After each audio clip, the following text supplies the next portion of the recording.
예수님 잘 믿으면 복 받습니까? 교회 잘 나오면 복을 받습니까? 그런데 정말로 그렇습니까? 왜 아멘을 안 하세요? 복 받는다고 실컷 얘기해놓고 다시 물으니까 조용해졌어요. 제가 보니까 예수님 믿는 사람들, 복 받는 사람들이 있습니다. 정말로 하나님의 말씀대로 살고 부지런하고 건면하고 성실하면 복을 받습니다. 그러나 또 세상적인 눈으로 볼 때는 안 믿는 사람이나 믿는 사람이나 별 다를 바가 없습니다. 세상 사람들도 복 받고 잘 살고 잘 먹고 잘 살고 예수 믿는 사람들도 어렵게 사는 사람들, 병든 사람들 많이 있습니다. 여러분, 예수님 믿으면 복 받는다는 말, 하나님 잘 믿으면 복 받는다는 말, 예수님 잘 믿으면 교회 가면 복 받는다는 말은 그런 어떤 세상적인 복을 말하는 것이 아닙니다. 성경이 말하는 예수님 믿으면 복 받는다, 그것은 신령한 복이라고 에베소서에서 말씀하고 있습니다. 예수님을 믿으면 신령한 복을 받습니다. 그 신령한 복이 뭔지를 우리가 제대로 알아야 됩니다. 예수 믿으면 정말로 신령한 복, 세상적인 복도 받을 수 있지만 그것을 성경이 말하는 게 아니고 성경이 말하는 하나님이 예수님 믿으면 하나님 믿으면 복 받는다는 말은 영적인 복을 말하는 것입니다. 그 영적인 복 첫 번째가 뭔가 하면 예수님을 나의 구주로 영접하면 하나님의 자녀가 되는 것입니다. 하나님의 자녀가 되는 권세를 우리에게 하나님이 주시는 것입니다. 여러분, 이것이 얼마나 큰 축복인지 모릅니다. 여러분, 내가 대통령의 아들로 태어나면 나는 태어나자마자 이 금수저가 되고 대통령 아들입니다. 누가 뭐라고 그러더라도 대통령이 누릴 수 있는 모든 것들을 아들이 함께 누릴 수, 옛날 같으면 누릴 수가 있는 것이죠.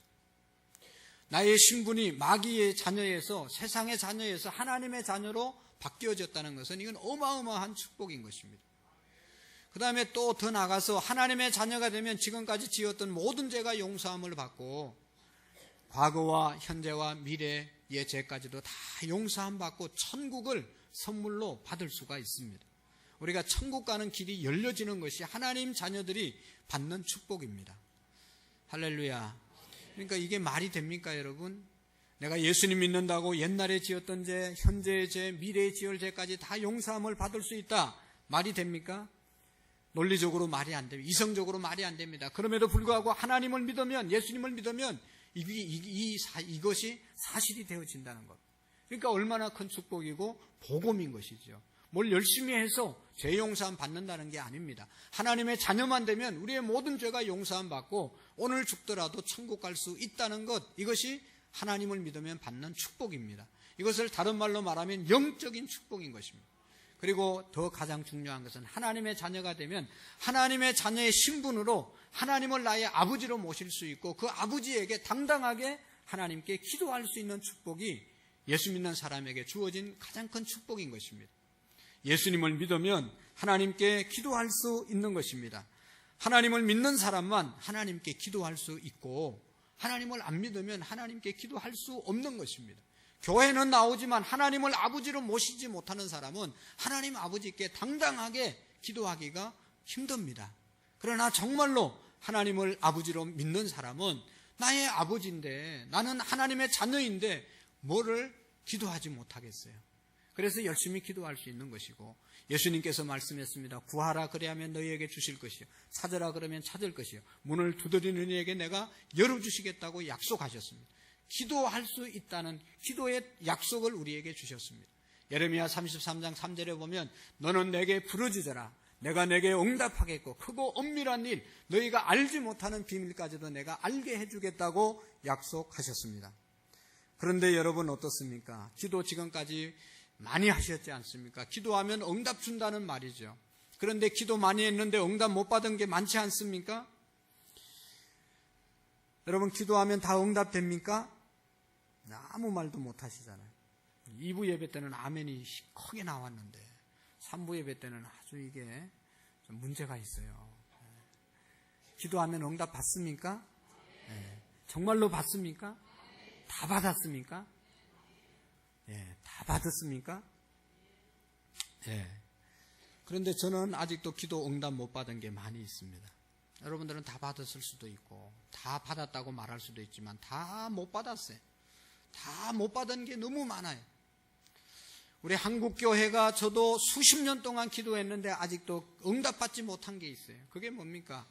남북 통일을 위해서 우리가 얼마나 6.25 전쟁 이후에 계속 남북 통일을 위해서 기도했는데 아직까지 통일이 되지 않고 오히려 남북 관계는 더 긴장으로 치닫고 있는 것을 볼 수가 있습니다. 세계 평화를 위해서 우리가 기도하고 있지만 세계 평화가 계속 위협을 받고 있습니다. 저는 새벽마다 우리 성도들의 가정을 위해서 기도하고 우리 자녀들, 다음 세대들을 위해서 기도하는데 우리의 자녀들이 점점 신앙생활을 잘 못하는 것 같아서 이게 기도가 응답되지 않는 것 같아서 너무너무 마음이 아픕니다. 여러분도 그렇지 않습니까? 수십 년 동안 가족을 위해서 기도하고 사업을 위해서 기도하고 또 그 어떤 기도의 개인적인 문제를 가지고 기도할 때 아직도 응답받지 못한 기도가 많이 있습니다. 응답받지 못한 기도의 제목이 너무너무 많이 있습니다.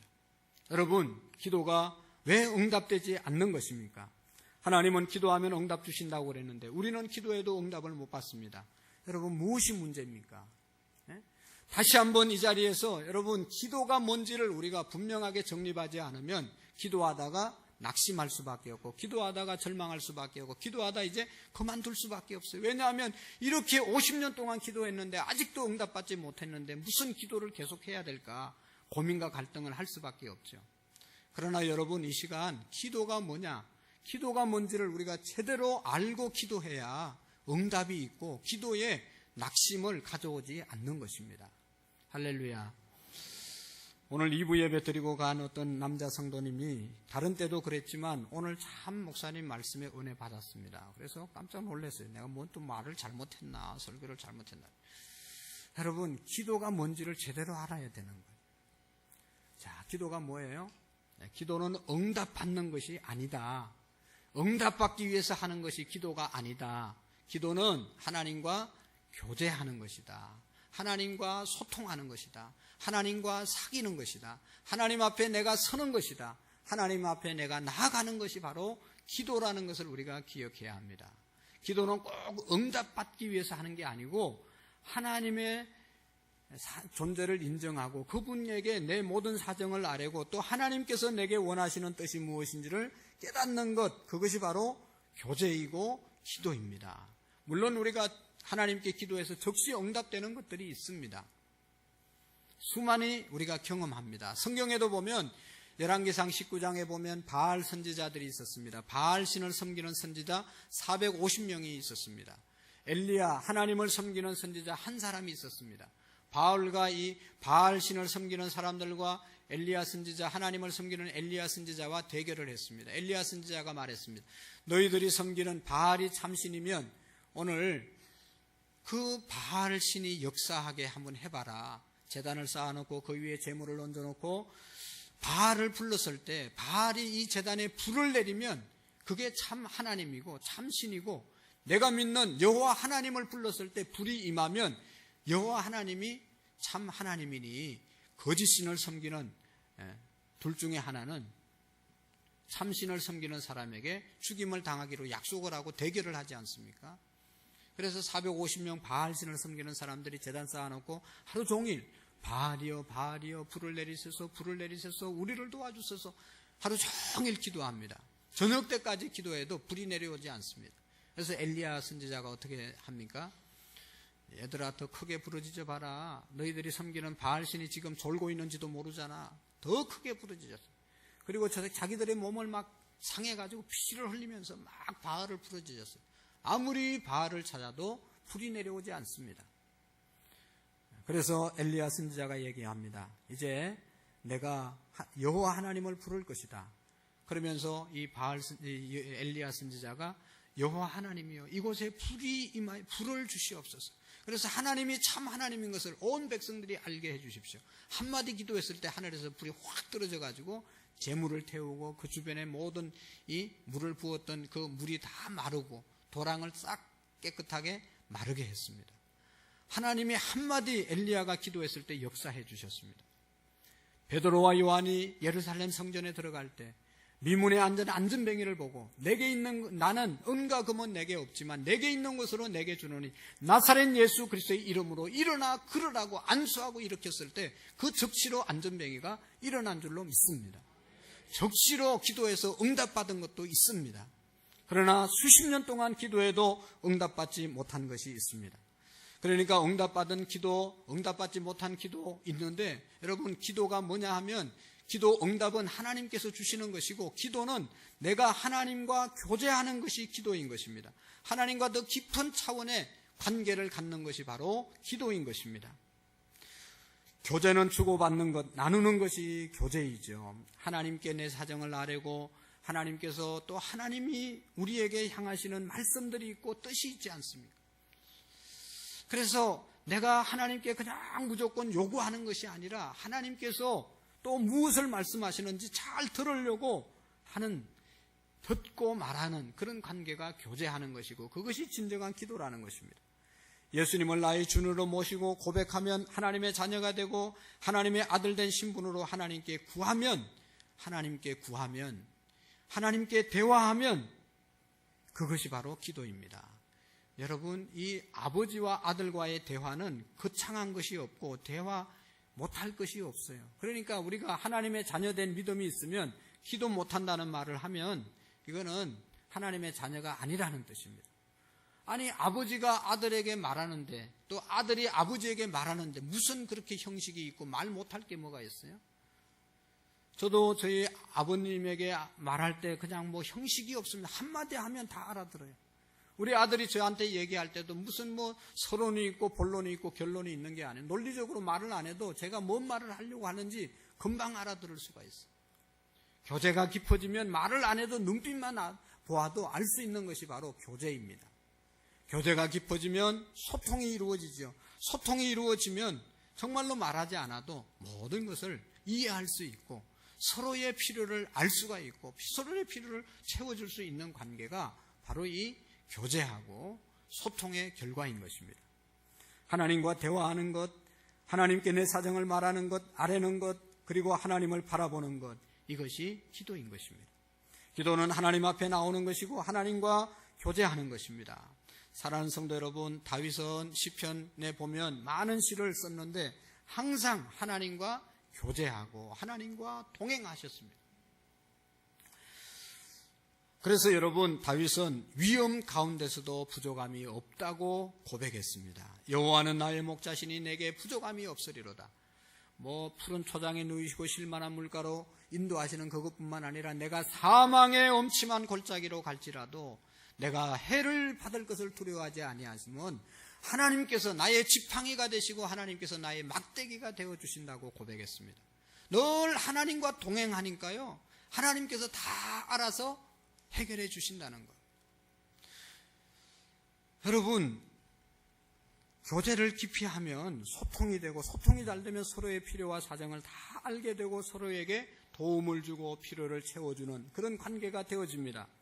여러분, 부부가 관계가 좋으면, 교제를 잘하면 소통이 되고, 소통이 되는 가정은 문제가 없습니다. 문제가 있는 가정은 소통이 안 되기 때문에 문제가 되잖아요. 네? 남편의 생각, 아내의 생각, 이게 그냥 하늘과 땅 차이예요. 소통이 이루어지지 않는 거예요. 남편이 말하는 것 아내가 도저히 이해하지 못, 아내가 말하는 것 남편이 도저히 이해를 못하는, 소통이 불통입니다. 날마다 문제가 일어나는 거죠. 자녀 문제 지금 심각한데 왜 문제가 생깁니까? 부모 자녀 간에 교제가 없어서 이게 소통이 안 되니까 자녀가 지금 뭔 생각을 하고 있는지 모르는 거예요. 부모의 생각만 주입시키려고 하고 자녀의 생각이 소통되지 않으니까 문제인 거예요. 그러나 여러분, 부모 자식 간의 교제가 친밀해지고, 그래서 소통하면 이게 자녀가 부모를 신뢰하게 되고 부모가 자녀를 신뢰하게 되고, 그래서 뭐 조금 못하더라도, 조금 문제를 일으키더라도 우리 자식은 그런 자식이 아니고 믿어주고 인정해주고, 또 우리 부모님은 언젠가 내 문제를 해결해 주실 것이라고 하는 그런 믿음을 갖고 나가면 그 부모 자식 간의 문제는 생겨지지 않고 해결되어지는 것입니다. 사랑하는 성도 여러분, 우리의 인생도 마찬가지입니다. 창조주 하나님을 나의 아버지로 모시고 그분과 친밀한 교제가 이루어지면 내가 기도한 것 오늘 이루어지지 않더라도 어떤 하나님입니까? 가장 좋으신 하나님이 믿어지기 때문에 가장 적당할 때 가장 좋을 것으로 우리에게 주실 줄로 믿는 겁니다. 그러니까 그런 분들에게, 하나님과 친밀한 교제가 있는 분들에게는 내가 기도한 것 응답되든지 응답이 안 되든지 그 상관없이 하나님을 좋아하고 하나님을 바라보고 하나님께 늘 기도하면서 살아갈 수 있는 거예요. 오랜 기도 생활을 하다 보면 본인의 기도는 별로 안 하게 됩니다. 저도 우리의 가정을 위해서, 나의 건강을 위해서 별로 기도 안 합니다. 우리 자녀들을 위해서, 아들, 딸을 위해서 별로 기도한 적이 없어요. 그래도 믿음 생활 잘하고 잘 살고 있어요. 왜 안 하냐?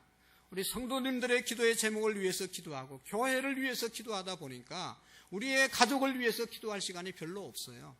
그러니까 안 해도 하나님께서 다 알아서 채워주시는, 하나님만 부르면 그냥 다 하나님이 해줄 것 같은, 책임져 주실 것 같은 믿음이 있는 거예요. 그런데 그런 다른 기도도 안 하면서 자기 기도도 안 하면 그건 아니에요. 그거는 왜 기도 안 합니까? 나요, 다 알아서 해주시겠다.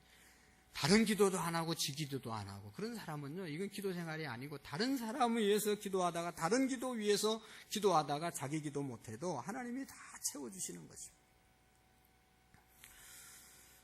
다시 말씀드립니다. 늘 하나님 앞에서 교제하는 것, 친밀한 하나님과의 관계, 그것이 기도 생활이라는 것을 우리가 잊지 않기를 바랍니다. 여러분, 부부가 사랑하고 교제하고 잘 소통되면 말 안 해도 다 알지 않습니까? 우선 생일날 꼭 선물을 해야 사랑하는 겁니까? 결혼기념일을 기억하고 그걸 챙겨줘야 사랑하는 겁니까? 그건 평상시 사랑을 안 하니까 그렇지, 날마다 사랑하고 친밀한 교제가 있는 관계는 생일을 안 챙겨줬다는, 무슨 신랑이 바쁜가 보지, 아내가 바쁜가 보지, 다른 날 더 잘 챙겨주겠지, 이런 믿음이 안 옵니까? 그것 때문에 막 바가지 긁는 겁니까? 그게 좋은 관계입니까? 안 해줘도, 잊어버리고 넘어가도 늘 내 남편은, 우리 남편은 나밖에 모르고 나를 사랑하고 그런 신뢰가 있지 않습니까? 아내가 좀 잘못해도 여러분, 남편들이 다 아내를 믿고 이렇게 무슨 사정이 있으니까 못해줬겠지, 그런 마음을 갖고 그냥 용납해 줄 수 있는 관계, 그것은 친밀한 교제가 형성되고 좋은 감정들이 많이 쌓인 가정들은 그렇게 넘어가는 거예요. 그런데 여러분, 아무리 해달라고 한다고 해줍니까? 또 해준들, 그게 사랑이 없는 마음으로 해주면 그게 받는 사람의 마음이 편합니까? 평상시에 교제가 친밀해져야 되는 것이죠. 하나님과의 관계도 마찬가지라. 더 어려움이 있을 때 그냥 행사처럼 기도하는 게 아니고 늘 기도하는 거다.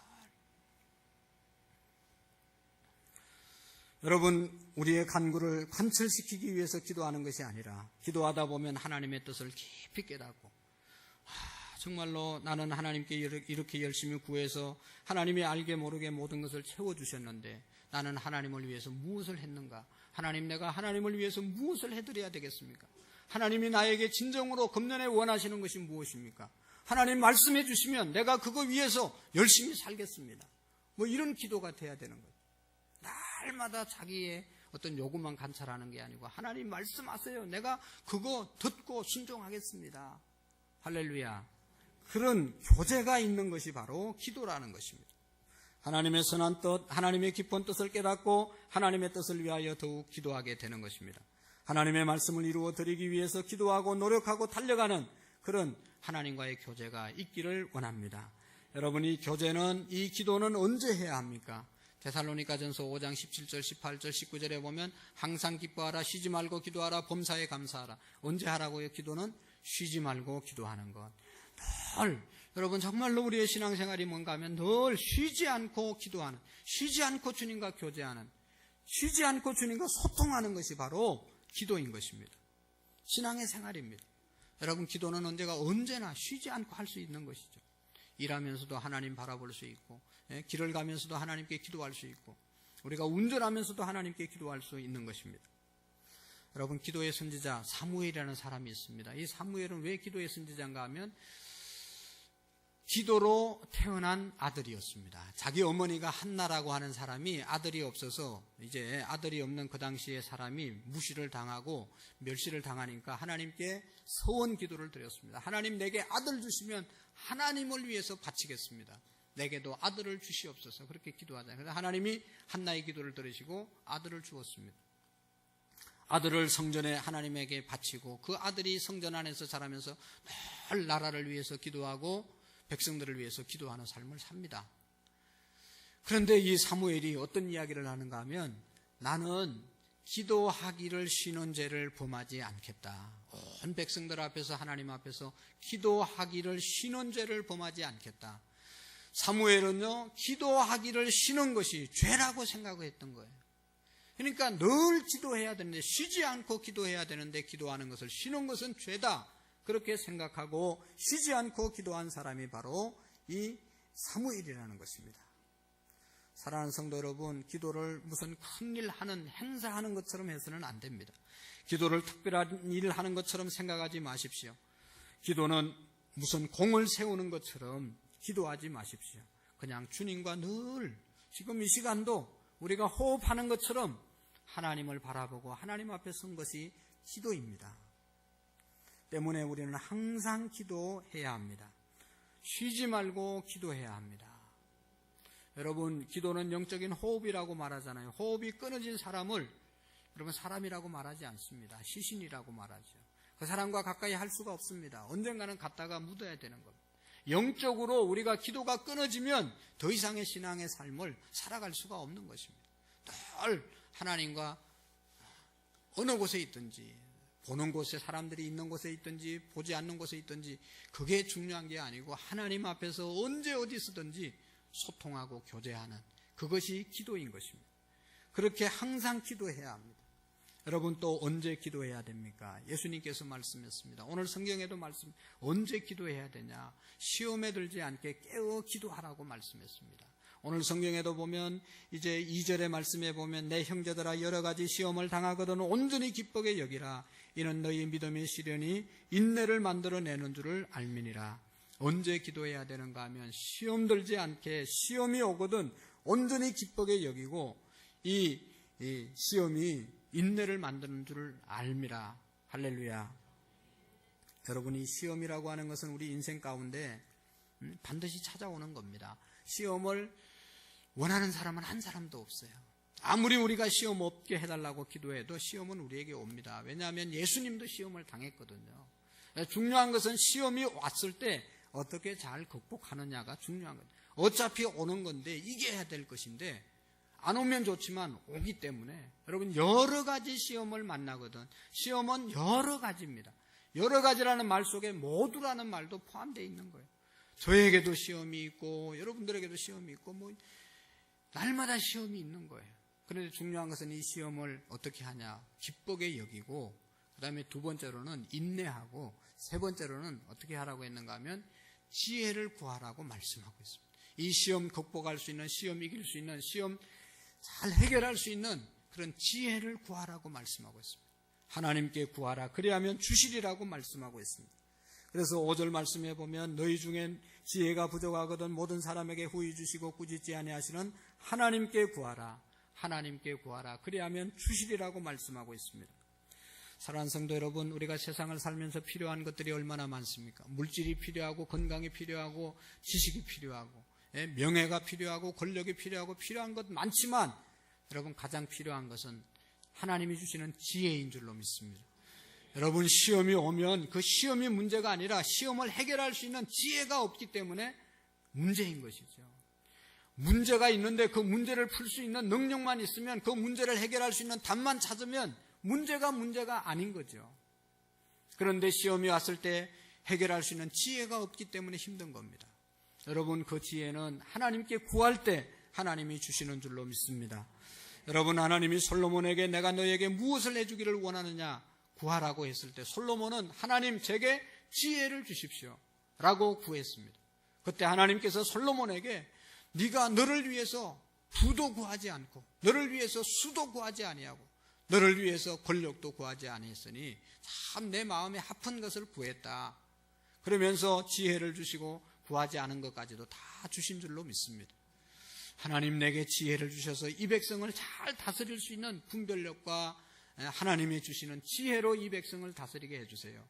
그 기도를 하나님께 드렸단 말이죠. 오늘도 우리가 정말로 하나님 이 세상에 내가 여러 가지 2018년도도 시험거리가 올 텐데 이거 잘 극복할 수 있는 지혜를 내게 주십시오.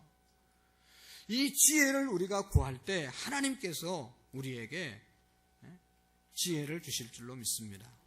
여러분, 여기에 지혜가 있어야 세상을 성공할 수가 있죠.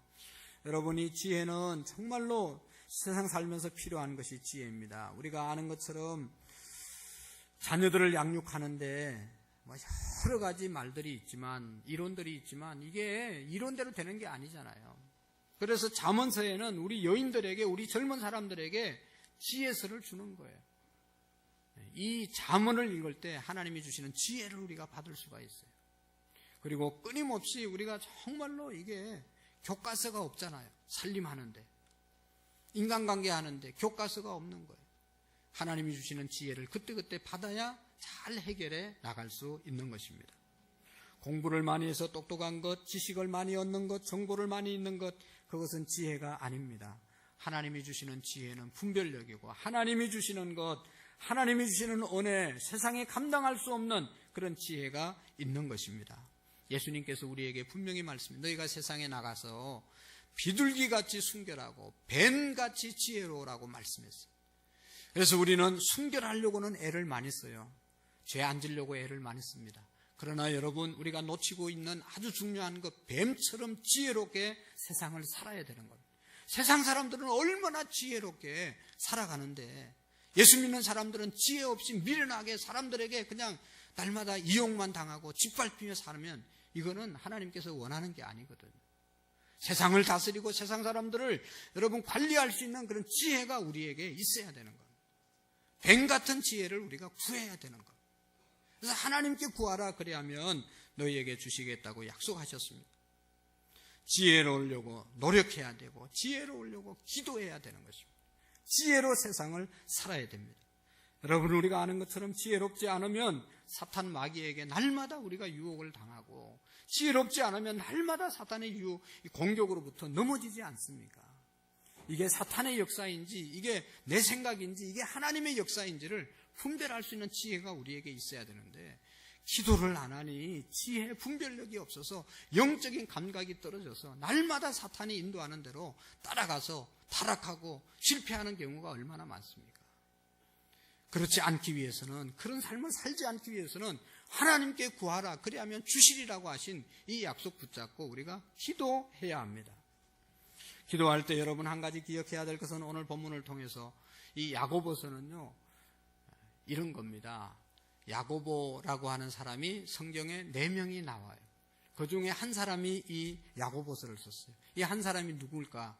많은 학자들은 예수님의 동생, 친동생 야고보가 이 야고보서를 썼다, 그렇게 믿습니다.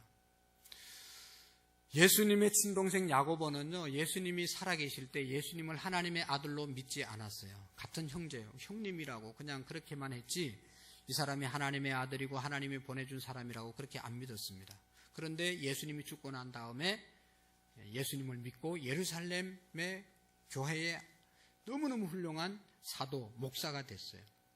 그러면서 그가 깨달은 것은 예수님을 가까이에서 형님으로 모신 사람으로서 예수님의 생애를 보니까 기도하는 생애였어요. 그래서 이 야고보는 기도하라고 하는 그런 말씀을 많이 말씀해주고, 기도의 교과서와 같은 그런 책이 바로 이 야고보서입니다. 그래서 여기 보면 이제 지혜를 위해서 기도하라고 그랬죠. 어떻게 기도해야 될 것인지도 계속 여기 이제 6절 말씀부터 말씀하고 있습니다. 6절 말씀을 제가 읽어드리겠습니다. 오직 믿음으로 구하고 조금도 의심하지 말라. 의심하는 자는 마치 바람에 밀려 요동하는 바다 물결 같으니 이런 사람은 무엇이든지 주께 얻기를 생각하지 말라. 두 마음을 품어 모든 일에 정함이 없는 자로다. 여러분, 우리가 지혜를 구하되, 하나님께 무엇을 구하되 믿음으로 구하라는 것입니다. 믿음이 없이 구하는 것은 바람에 밀려 요동하는 바다 물결, 그냥 순식간에 다 없어진다는 것. 그러나 믿음으로, 하나님을 믿음으로 구할 때 하나님께서 주신다는 것입니다. 여러분, 지난주에 믿음이 뭐라고 그랬습니까? 나의 생각을 믿는 것, 나의 철학을 믿는 것, 나의 이념을 믿는 것이 믿음이 아니고 구약 성경에 하나님이 행하신 일, 구약 성경에서 하나님이 주신 선지자들을 통해서 하신 말씀, 신약 성경에서 예수님이 하신 말씀, 예수님이 하신 사건, 이것을 믿는 것이, 하나님의 말씀, 하나님의 약속을 붙잡는 것이 믿음인 것입니다. 이 하나님의 약속을 믿고 구하라 주실 것이요, 찾아라 찾을 것이요, 문을 두드리는 이에게 열어주시겠다고 하신 이 예수님의 말씀 때문에 기도하고, 이 예수님의 말씀이 이루어질 때까지 기도할 때 응답되어진다는 것입니다. 그것이 믿음의 기도인 것입니다. 야고보서 5장 15절의 말씀에 보면, 병든 자가 있는, 너희 중에 병든 자가 있느냐? 그는 믿음으로 기도할 것이요, 주께서 그를 일으키시리라고 말씀하고 있습니다. 내가 믿음으로 기도할 때 하나님께서 일으켜 주시겠다고 말씀하고 있습니다. 여러분, 믿음으로 기도드려야 될 그런 아주 중요한 사건이 하나가 있는데, 예수님께서 마가복음 11장 12절의 말씀에 보면, 예수님의 제자들과 함께 오후 시간에 베단이라고 하는 동네를 지나가시다가 무화과 나무를 보았습니다. 무화과 나무가 크고 그 무화과 나무 잎이 너무너무 싱싱했어요. 그 안에는 무화과 열매가 많이 있을 것 같았어요. 그래서 예수님과 제자들이 가서 시장에서 무화과를 따먹으려고 무화과 나무에서 무화과 열매를 찾는데 하나도 찾지를 못했어요.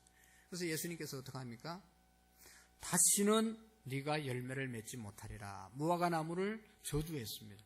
그리고 들어가서 이제 숙소에 들어가서 하룻밤을 지내고 아침에 일찍 제자들과 함께 지나가는데 베드로가 보니까 무화과 나무가 바싹 말라서 뿌리채리 말랐습니다. 그래서 예수님께 얘기하잖아요. 예수님, 이상합니다. 저 나무가 어제까지 싱싱했는데 오늘 바싹 뿌리까지 말랐습니다. 어떻게 된 겁니까? 라고 예수님께 말씀하잖아요. 그러니까 예수님께서 23절에 말씀합니다. 내가 진실로 진실로 너희에게 이르노니 누구든지 이 산더러 들리어 바다에 던지라 하면 그 말한 것이 이룰 줄 믿고 마음에 의심하지 않으면 그대로 되리라. 그러므로 내가 너희에게 말하노니 무엇이든지 기도하고 구한 것은 받은 줄로 믿어라. 그래야 하면 너희에게 그대로 되리라. 아멘.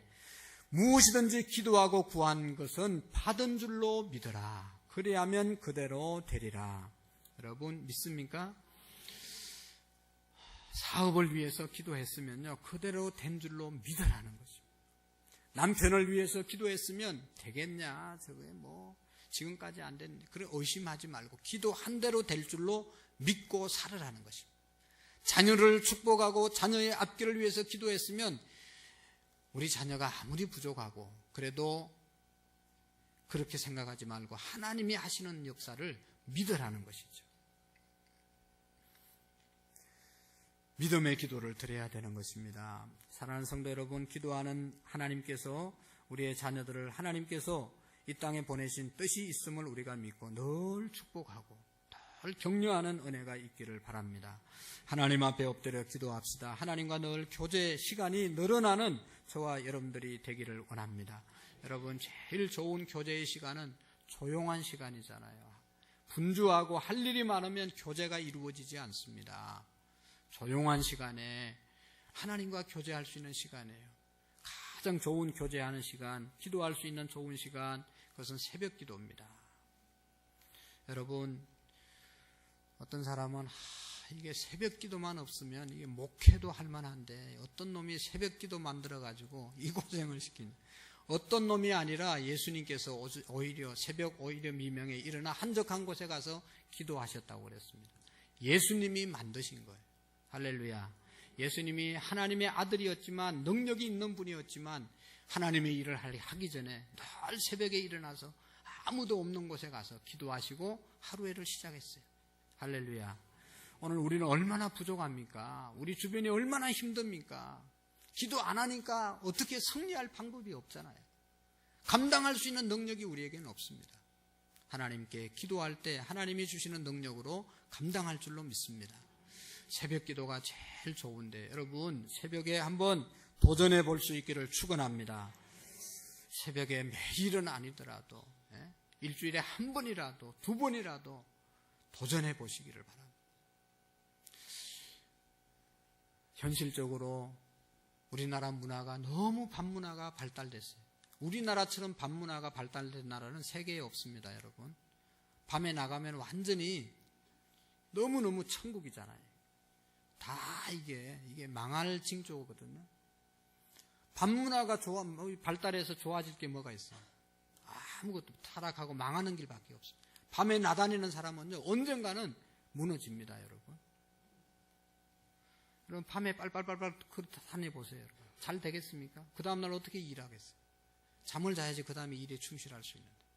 밤에 그렇게 돌아다니는 사람은요, 이게 잘 될 수가 없습니다. 밤에는요, 하나님이 밤을 왜 만들어주셨는가 하면 일찍 자라고 만들어요. 그래서 주무시고 일찍 일어나서 기도하고 하루 시작하면 하나님이 그 하루를 보장하시는 겁니다. 여러분 아시죠? 우리나라가 어떻게 이렇게 발전했는지. 새마을 운동 때문에 발달했다고 그러잖아요.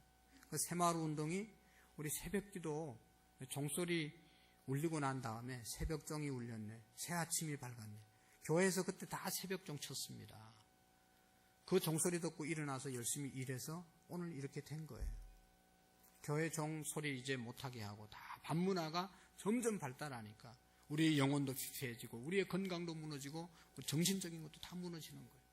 다시 한번 여러분 새벽기도 한번 도전하시고 회복할 수 있기를 바랍니다. 정말로 힘든 것이죠. 그러니까 매일 나오지 마시고 일주일에 한 번이라도 두 번이라도 나와서 기도하시고 그것도 안 될 수도 있어요. 그런 사람은요, 여러분 금요 기도회가 있어요. 예수님이 우리를 위해서 십자가를 지신 날 금요일 날 9시 30분부터 이곳에서 기도회 하잖아요. 나오셔서 직장 갔다가 조금 늦더라도 오셔가지고 기도하고 들어가시면 우리의 삶이 지금보다는 100배 1000배 풍성한 삶, 기쁨의 삶을 살아가게 될 줄로 믿습니다. 여러분 우리가 옛날에 얼마나 어렵게 살았습니까? 그 어려운 환경 속에서도 얼마나 기도하는데 힘을 썼습니까? 지금은 얼마나 좋은 환경 속에 하나님의 은혜를 받고 살아갑니까? 더 열심히 기도할 수 있고 더 많이 기도할 수 있는 그런 환경이 이루어졌습니다. 여러분 지금 좀 예배당이 따뜻하지 않습니까? 작년 이맘때면 아주 이걸 온풍기를 계속 틀어도 계속 추워요 이게. 그래서 찬바람 내려온다고 불평이 많아요. 그래서 제가 기도하다 이 예배당이 왜 이렇게 추운가? 온풍기를 점검해도 이상이 없고 그냥 다 이상이 없는 거예요. 근데 이게 예배당을 칠 때 보니까 지금 이제 최근에 보니까 이게 다 유리로 돼 있어요. 사방이 지금 3층이. 그래가지고 이게 유리하고 그 다음에 여기 바로 이게 인테리어를 한 겁니다. 그러니까 이게 단열이 잘 안 되는 거예요. 그러니까 열이 다 빼앗기는 거예요. 그리고 찬바람이 들어올 수밖에 없는 거예요. 그래서 제가 우리 성도님들 따뜻하게 예배할 수 있도록 하기 위해서 여러분 우리 재정을 들여서 이게 지금 바깥에는 다 이제 다시 막았어요. 이게 단열을 다시 했어요. 따뜻하잖아요. 그래도 뭐 춥다고 하는 사람도 있어요. 그건 뭐 어떻게 할 수가 없어요. 그 사람은. 작년부터 따뜻해졌어요. 따뜻해지려고 엄청 제가 이게 기도하면서 연구했어요. 그래서 지금 따뜻해졌어요. 이게 무슨 의미예요? 여러분 나와서 예배해야 되고 기도해야지 되지. 이거 따뜻하게 예배당 만들어 놓고 뭐 아무리 아름답게 해놔도 나와서 기도하는 사람이 없으면 아무런 의미가 없는 거예요. 할렐루야. 기도를 회복할 수 있기를 바랍니다. 그래서 늦으면 새벽기도 정말로 모든 그런 환경 직장 때문에 그런 분 계시잖아요. 철야기도 오세요. 철야기도도 오래 안 합니다. 11시 되면 마쳐요. 일주일에 한 번은 와서 부러지고 가야 되지 않겠어요?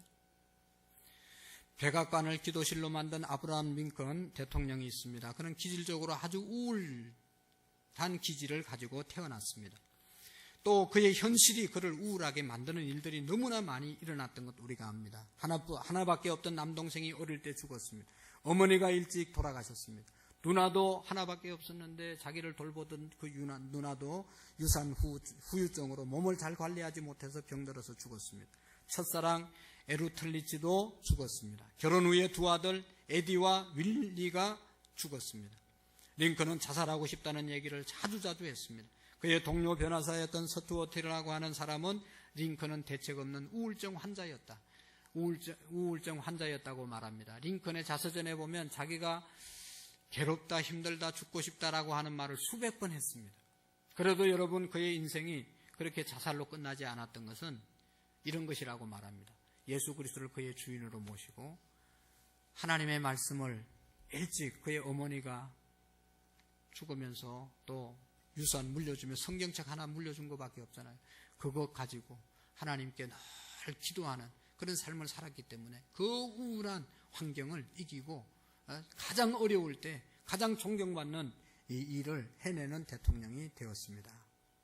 사랑하는 성도 여러분, 기도에서 응답받은 것, 기도에서 변화된 것, 기도에서 풍성해진 것, 정말로 기도에 대한 예화는 여러분들이 인터넷 찾으면요, 막 수백 편, 수천 편 되는 거예요. 너무너무 기도에서 응답받는 게 많은 거예요. 사랑하는 성도 여러분, 우리는 부족한 사람들입니다. 지혜가 부족합니다. 모든 것이 부족합니다. 그러나 풍성하신 하나님께 구할 때 하나님은 우리의 부족함과 우리의 연약함과 우리의 모자람을 채워주실 줄로 믿습니다.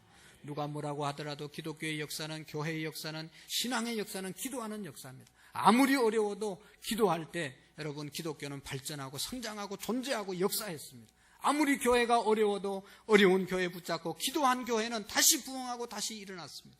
개인적으로 아무리 어려운 환경이라도 기도하면 이길 수 있었고, 아무리 좋은 환경이라도 기도하지 않으면 결국은 타락하고 좌절하고 교회가 다 문 닫게 되는 그런 결과를 가져왔습니다.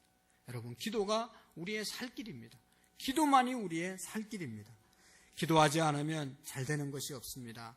유명한 영국의 서펄턴 목사님은 기도하지 않고 성공하면 성공한 그것 때문에 망할 것이다, 그런 말을 했어요. 기도하고 하나님의 도움을 받아서 하는 일 외에는 별로 우리에게 유익한 일이 없습니다. 늘 기도의 무릎을 꿇고 기도하고 승리하는 저와 여러분들이 되기를 원합니다. 여러분, 바벨론의 어린 나이에 포로로 끌려갔던 다니엘, 그는 포로로 끌려갔지만 80세까지 왕이 3번 바뀌는 가운데 이방 나라에 가가지고 총리의 일을 감당했잖아요. 그 비결은 다른 데 있는 게 아니라 하루에 3번, 아침에 기도하고 점심에 기도하고 저녁에 기도하고 날마다 예루살렘 성전을 향하여 기도해서 하나님의 도우심과 인도하심을 받았기 때문에 그 위대한 일을 하게 된 줄로 믿습니다. 오늘도 하나님은 살아계십니다. 하나님은 오늘도 우리의 기도를 들으십니다. 하나님께 구하라, 그리하면 주시리라고 약속하신 이 약속 붙잡고 우리가 금년도 기도하여 승리하는 저와 여러분들이 되시기를 축원합니다. 하나님 아버지, 감사합니다. 우리 모두가 정말로 하나님의 약속을 붙잡고 나만을 위하여 기도하지 않고 다른 사람을 위하여 기도하여 풍성한 삶을 살아가는 우리 모두가 될 수 있도록 은총을 베풀어 주옵소서. 무너진 기도의 재단 회복되기를 원합니다. 무너진 우리의 기도의 생활이 다시 한번 일어날 수 있도록 역사해 주옵소서. 하나님 앞에 새벽을 깨울 수 있게 하시고 하나님 금요 기도회를 하나님 아버지 나올 수 있도록 도와주시고, 그것도 안 되면 날마다 우리의 삶 가운데 늘 주님을 바라보는 믿음의 삶을 살아갈 수 있도록 도와주옵소서. 예수님의 이름으로 감사하며 기도하옵나이다. 아멘.